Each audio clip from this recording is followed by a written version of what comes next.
What up, nerds? Bujo Head Jody here. I have been bullet journaling since 2017, and I would like to share my 2022 March monthly spreads.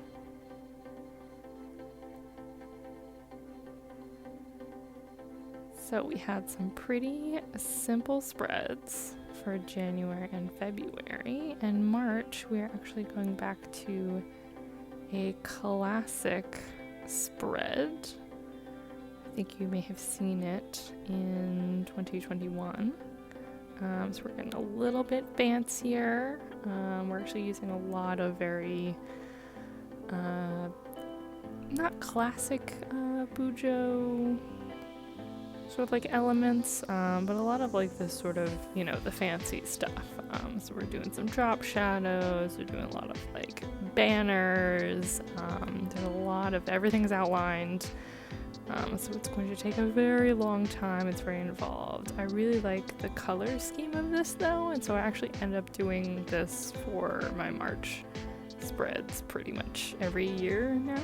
I think it's been going on for at least 3 or 4 years since I've hit on this particular style of layout. Now I do sort of change it up and use the type of layouts that I have been using recently, so they will be slightly different from previous years, but a lot of the same elements, and I try to keep it within the same type of theme. So I've definitely done this. What I'm working on right here is the calendar, the monthly calendar, and so this is where I put like all of the monthly tasks that I'm doing, everything that's scheduled. And this I have done before. Takes a while because I outline every single day, but it looks really cool when you finish it. So if you got the time, the energy, I say go for it. I like to, as much as I love a nice simple spread, I like this very complicated thing, and it looks good, so the effort is worth it. I have also included some larger boxes up at the top. And those are going to be I used to do this a lot more, was this month, the next month, and then like sort of a little extra one, which I decided to make that my goals section. So I usually have some sort of notes, especially because sometimes I'll have things I want to, write down for the month that are not scheduled, so they're not associated with a particular day, so I want to make sure that I include that. So a bill that's due that month but not at a particular time, it just has to be done before a certain, before the next month or within that month. Or haven't decided when I'm going to buy it, that kind of thing. Or just sort of tasks that aren't necessarily due, but I would like to remember that I'd like to do them, So, stuff that I might, end up procrastinating and pushing to the next month. It happens.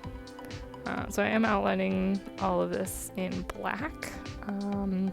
I've done spreads like this before, using sort of different colors. I think it looks really it looks sharper in black, and I'm going to end up using a dark purple for the drop shadows, all the drop shadows throughout the spread, so even if the lines are a little wavy, it's not as terrible. I'm doing a little bit of fixing here because I added one extra line that I didn't need, which ended up being fine. And then all of the titles are going to use this banner sort of outline, which I don't often give my titles, my headers, an extra element to them, but I do in this specific spread that I usually do for March. So So we've got one for each of the large boxes, and then the days of the week we'll throw in there. And these are kind of small, they're a little fiddly. It's a little hard to see from this distance, but it's definitely kind of have to embrace the imperfections when you're drawing out these tiny little edges of the banners, because they're gonna be a little wonky, but they look fine when you're done with them. So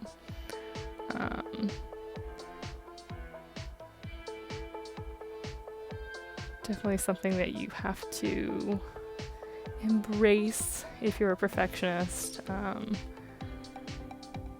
Which I wouldn't say I'm a perfectionist, but I do like things to be correct. So definitely a tendency of mine that I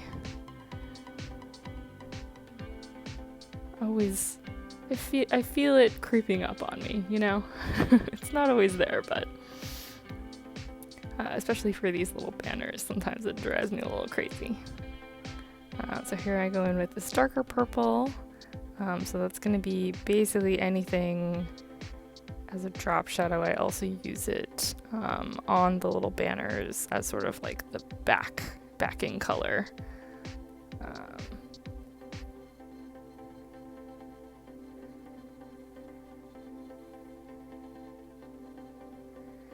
And doing this theme over and over again is actually kind of nice because I don't have to make a whole lot of decisions, because a lot of this stuff has already been decided. I'm like, oh, I'm doing the March theme, so therefore this is what it looks like. There's a little, wiggle room on like where I put other colors, but especially this dark purple. This is the drop shadow color. This is what it is. You could probably also suggest doing this any other month in any other color scheme. It's a good combo of colors that you use, sort of darker of one color, lighter of the same, and then a complementary lighter color. So for this, the purple is the darker color, and then I have a lighter purple, and then I have a light lime green that, sort of picks up more on the St. Patrick's Day.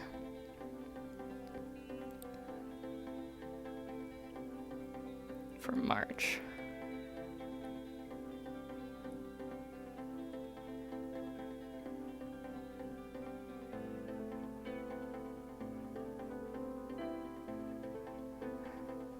And yeah, this is a very, very long one. Did you guys enjoy? I do love, we finished with the drop shadows, and it just makes everything pop even before I add the rest of the color.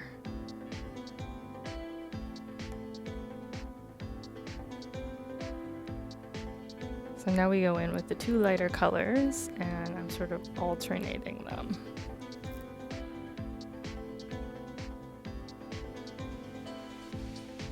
So they're included in all of this spread pretty equally. I am highlighting the difference between the week and the weekend here, which I generally like to do in most of my calendar spreads. And so this is good because I will alternate what color the header is versus the color of the actual box.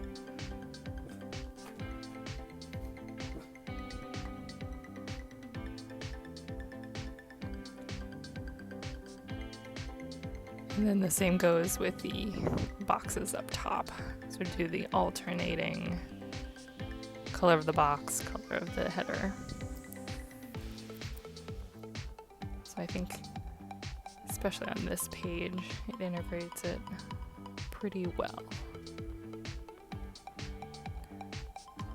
Then the weekdays are the bright lime green.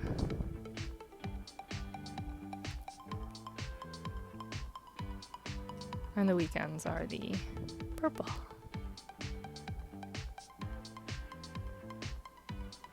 One thing, I feel like at some point I forget to do those little ends of the flags. That is definitely one of the more tedious parts of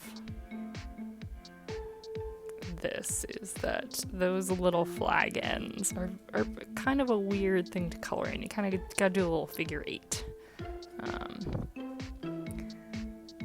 I'm also using this serif font.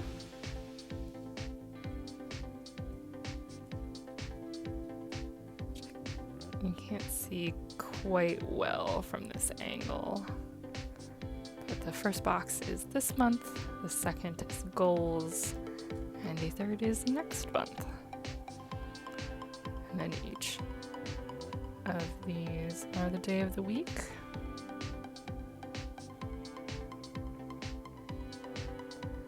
Adding the little serifs on the ends of each of the letters. I actually found it easier to do this, to write the letters out first and then go back and do the tiny little serif ticks. I wasn't quite sure where in the box I wanted to put the letter in previous months, or the date of the day. In previous months and different spreads, I'll sometimes put the date like here, like this on the bottom right part of it, but you have to use this for spreads where the boxes are separated like this, that they're very separate. Because if you don't, it can get confusing, because your brain is going to try to associate that number with something, to the bottom right, especially if your writing system is left to right, and goes down the page. Because that's usually how we label things, is we put it at the upper left-hand side. So if it's at the lower right-hand side, your brain doesn't quite get it. So it has to be very separate. So that works in this situation. So that's a nice little thing to be able to switch up, is to put the number in a slightly different place. So you can actually see this serif font that I was talking about in the Big March label. One thing I really do like about these bigger pages is, with this spread, you need an awful lot of room for your headers, because they're going to take up a full line and a half. So you need 2 to 3 lines between each of these sections here. So I didn't have to squeeze it in like I have in the past. So you get a full enough room for the drop shadows to take up half a row.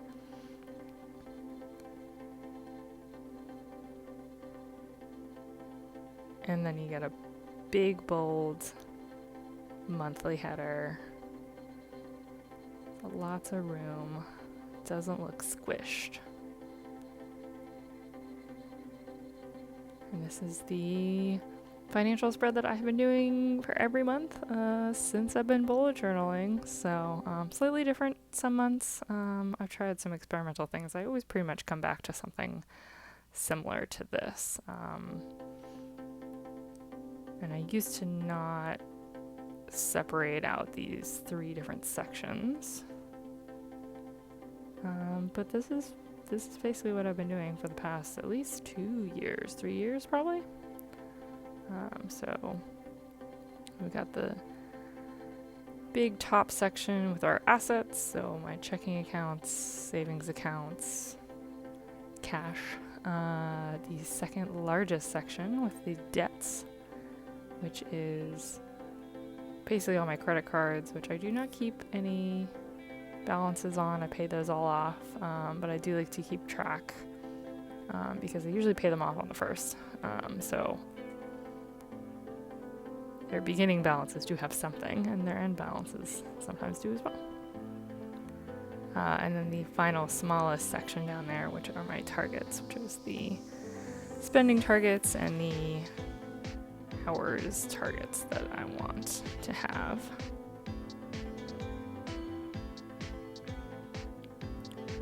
Throwing a little drop shadow on the large header. This is the only header that has this in here, and I've done this same header going with these same spreads.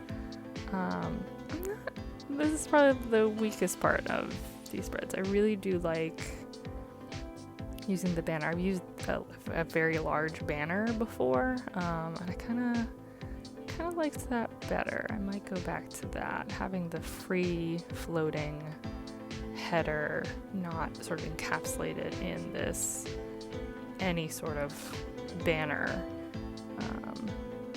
Just a little incongruous.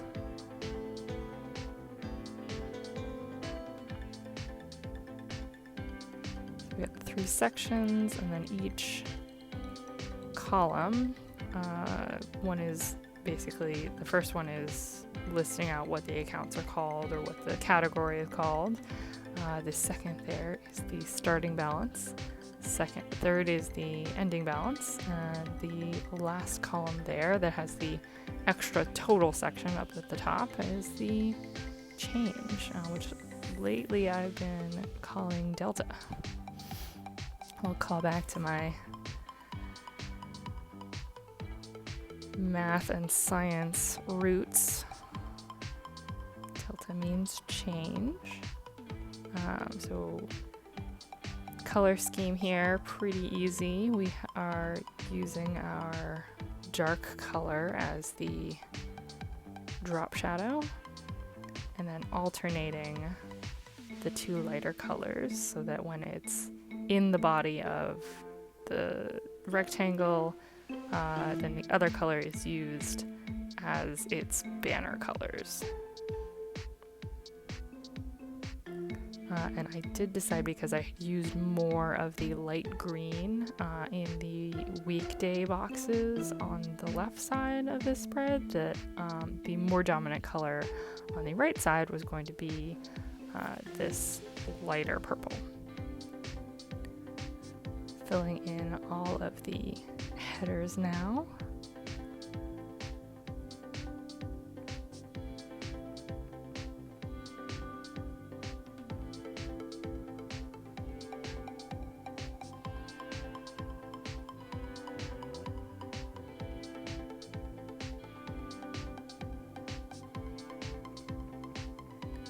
And then one new element that we did not use on the other side of this page is that when we have these columns that do need to be separated, but we have not physically separated them in a separate box with their own drop shadows and everything, there might have been enough room for that, but I was pretty done with the tiny little boxes after doing the calendar spread, which I knew I was going to be, so that was planned. But to separate out these columns, we use this sort of a dotted line. Each new line gets its own little tick mark, just to keep them separated. Now sometimes I'll do similar spreads like this, where I don't use any sort of separation, and I actually, once I fill it in, it looks very separated. So this looks better even without everything filled in, but you'll sometimes see spreads that I do where I don't bother to do something like this, just because as soon as I fill it out, it's gonna look fine the way it is.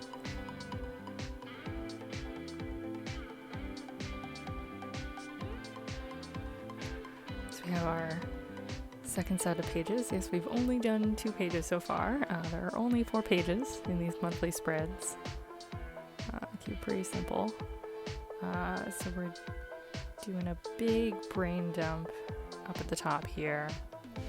I like to have a lot of space for notes and just stuff I haven't thought of, because most of my other spreads are pretty well regimented and have very specific usages.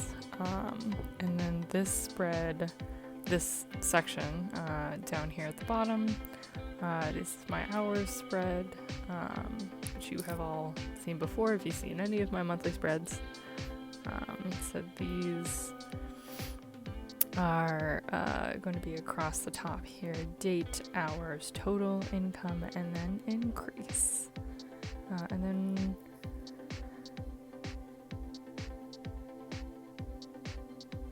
I'm going to fill these in with the same color scheme that we've been using.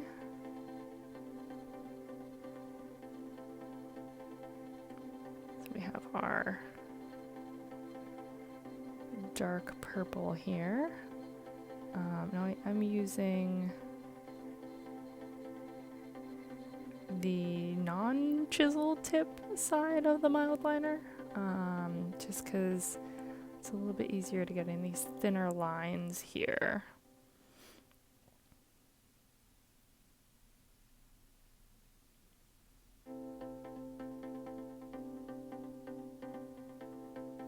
And then when I fill in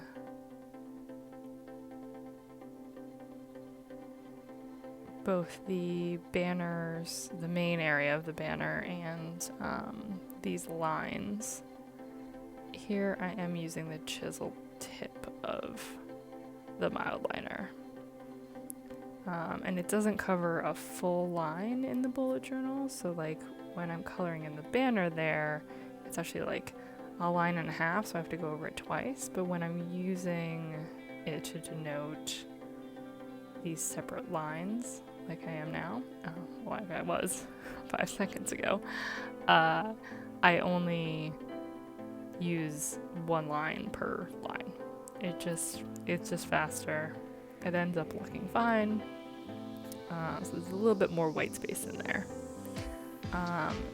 If you've seen some of my previous videos, especially the yearly spreads one, sometimes I'll do this sort of, alternating row color, but each row, it includes 2 rows in the bullet journal, so 2, dots.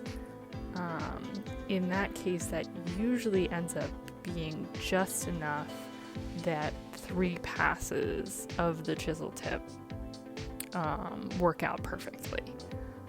So those will be actually a little bit more colored in than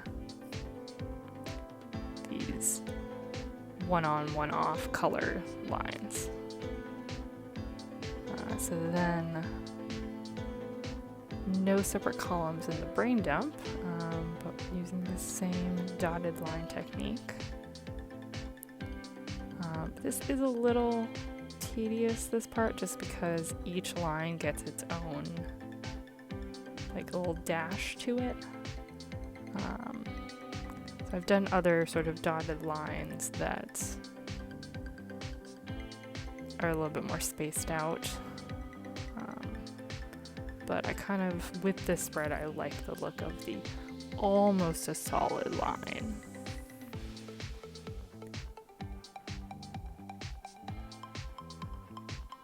And then the very last section here is going to be my transaction log.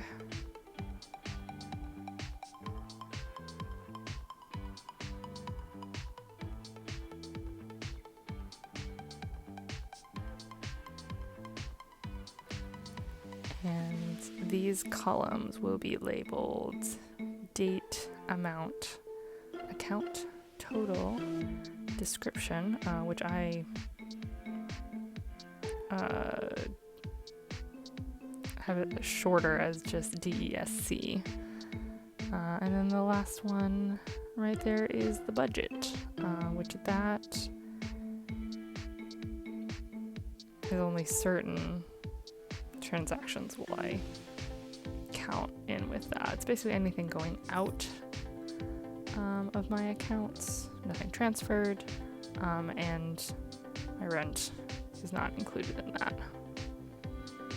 So it's gonna be the same every month, and it's a lot higher than anything else I spend. So I know how much it is. It's much more worth it to see fluctuations in the rest of my spending.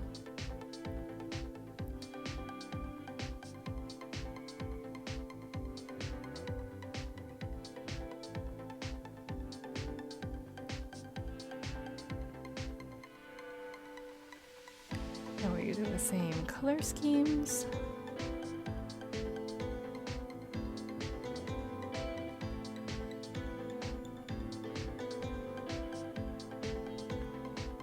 With it mostly matching the brain dump section.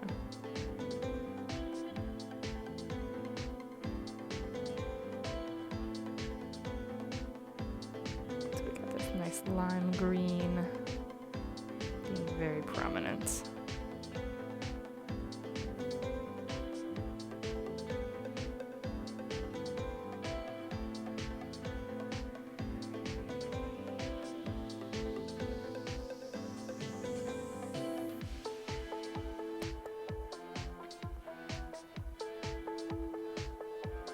Another plus on having these much larger pages is get a lot more space, both width and height wise, for this spread. This has truly become a singular page spread. I used to have to do, part of the next page or do 2 pages with this, which was a little too much. This is definitely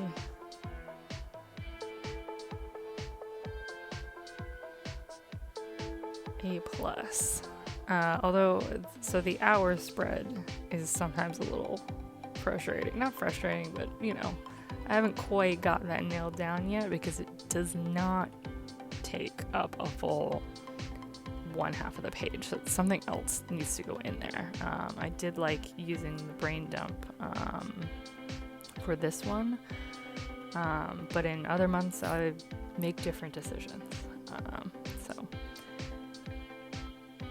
that's definitely something that I'm tuning for this year.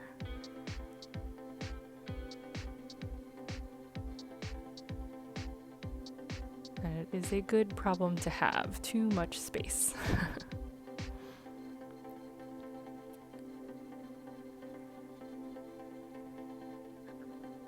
I've got pretty much everything else about these monthly spreads pretty nailed down.